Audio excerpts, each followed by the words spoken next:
And so you went back to Vienna, and they took your grandmother Yeah. out of her house, and then what happened? And we stayed in that camp until the beginning of 41, and then we were told one morning we cannot take anything with us, and to stand at attention, and they brought us to the train station. And there they also put us in compartments, but these were special trains just for, at that time, I mean, you could say prisoners, I guess.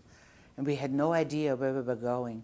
And it must have been a long time, because from Germany to Latvia, I mean, from Austria to Latvia, it's like opposite poles, you know. And I don't even remember that they must have fed us on the train with something, but there must have been days that we were traveling.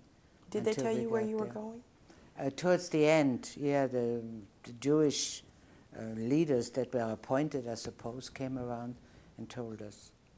And it was, I mean, it's the same as if somebody would come to you and say, you're going to a remote African village that you never heard of. It didn't mean anything, you know, never heard of it. When you describe the train and the compartments, can you tell me more what you mean by the compartments? What were they like? Regular wooden, you know, train benches at that time. And we were like, I think, 4 and 4, you know, like 8 girls in one compartment. We were not allowed to leave the compartment, but we were allowed, I mean, there was a toilet at the end of the corridor, so if you wanted to go out, you had to knock, and somebody asked, what do you want? And we said we had to go to the bathroom. And that was it. But the window was open, and we saw, you know, cities and farmlands and everything. So you had to sleep sitting up then? Oh, yeah. You know, we were just sleeping on each other's shoulders and whatever. We were laying down on the floor and all these things, yeah. And tell me what it was like when you arrived in Latvia. When we arrived in Latvia, it was like early in the morning, and it was bitter cold.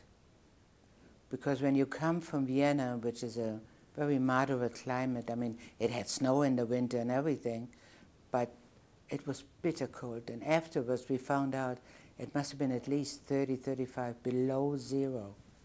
You know, it was just bitter cold. And when we got off the train,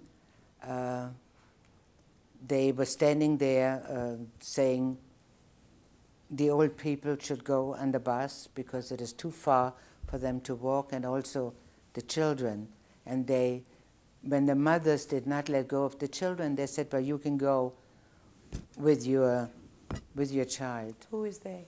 The SS, the stormtroopers, you know, with the famous thumb, left and right and left and right.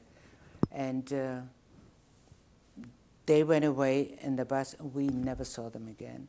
And they were brought to, I think it is mentioned in the book, the forest that they were brought to, and they were just executed there, all of them. And but we didn't know that, of course, until much, much later.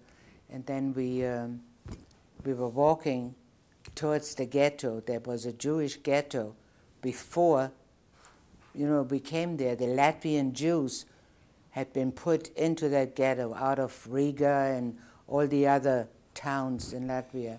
And there was a very large and very well-to-do Jewish community in Latvia. And when we got to the camp, we saw the barbed wire outside and everything. We got into the camp, everything was like ice, you know, and it was pink.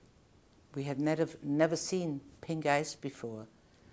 And they took us like 6 here, 6 there, whatever, and put us into different homes.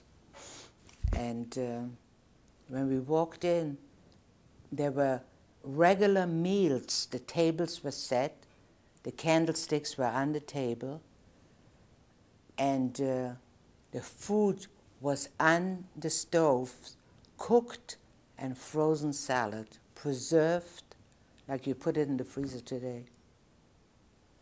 And we had no idea what was going on in there. we couldn't even find out until, we figured it out ourselves, that because we saw the things that people left behind, that either they were sent somewhere else, that's what we assumed, until later on people told us that this is probably why the ice is so pink. And then by the end or middle of March, April, we were walking ankle deep in blood, because that was all blood.